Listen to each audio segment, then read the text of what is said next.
శ్రీమాత్రే నమః.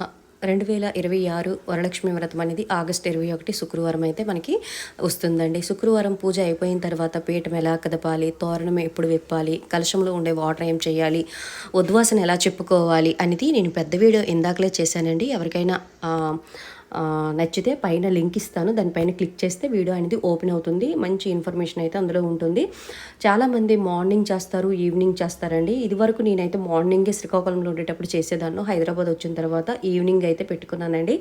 ఈవినింగ్ అమ్మవారికి చక్కగా పూజ చేసుకున్నాను. ఆ చారుమతి బుక్లో కూడా మనకి వరలక్ష్మి వ్రతం బుక్లో కూడా ఈవినింగ్ అనే పూజ అనేది ఉందన్నమాట. ఈవినింగ్ నేనైతే చేసుకుంటున్నానండి. అయితే పూజ అయిపోయిన తర్వాత పీఠం ఎప్పుడు కదపాలక్క అని అడుగుతున్నారనమాట.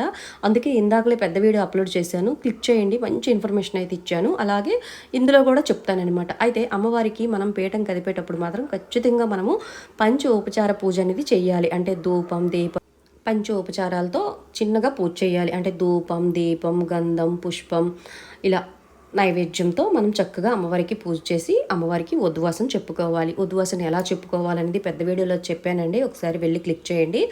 అలాగే ఇంకొంతమంది అడుగుతున్నారు, అక్క మనం తోరణం కట్టుకుంటాం కదా అంటే చేతికి, అది శుక్రవారమే విప్పేలా, అలాగే రూపు వేస్తాం కదా, రూపు ఏం చేయాలా అంటున్నారండి. సాయంత్రం ఆ రూపు మీ మెడలో వేసుకోండి.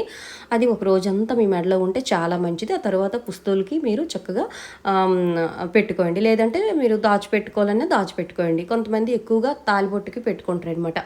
ఆ తర్వాత తోరణం అంటే మార్నింగ్ మనము ఇవన్నీ తీస్తాం కదండి, తీసేటప్పుడు ఇవన్నీ గంగలో కలుపుతాం కదా, అప్పుడే తోరణం కూడా శనివారం మార్నింగే తోరణం ఇప్పేయండి. చాలామంది తోరణంకి అక్క పువ్వులు కట్టాలని అడుగుతున్నారు. అది ఏ శాస్త్రంలో కూడా పువ్వులు కట్టాలని లేదు. అంటే మనకి ఎక్కువగా దాని ముడులే ఉన్నాయన్నమాట. గ్రంథి అంటారు. 9 గ్రంథితో మనము ఆ తోరణం తయారు చేసుకొని కట్టుకోవాలి. అలంకరణ కోసం అయితే పుష్పం అయితే పెడుతూ ఉంటారు. అందానికి మాత్రమే పుష్పం పెట్టాలని ఏమీ రూల్ లేదండి. కొంతమంది సిస్టర్ అడుగుతున్నారు పుష్పం పెట్టాలా అక్క అని.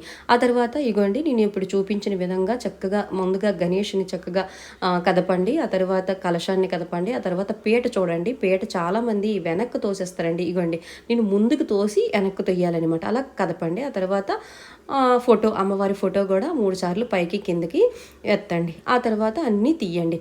తీసేసిన తర్వాత అమ్మవారికి ఎరుపు వాటర్తో మాత్రం ఖచ్చితంగా దిష్టి అయితే తీయాలండి. ఎందుకంటే ఆ రోజు మనమే అమ్మకి బాగా చూసుకుంటాం కాబట్టి మన దిష్టే తగులుతుంది. ఆ తర్వాత ఇంకొక విషయం ఏంటంటే కలసంలో ఉండే వాటర్ ఏం చేయాలి, అలాగే బ్లౌజ్ పీస్ ఏం చేయాలి అని నేను అన్నీ పెద్ద వీడియోలో షేర్ చేశానండి. ఒకసారి వెళ్ళి క్లిక్ చేయండి, పైన లింక్ ఇస్తాను. ఓకేనా? ఈ వీడియో మీ అందరికీ యూజ్ఫుల్ అని అనుకుంటున్నానండి. ఎంతమందికి నచ్చిందని లైక్ చేసి కామెంట్ చేయండి. సరే.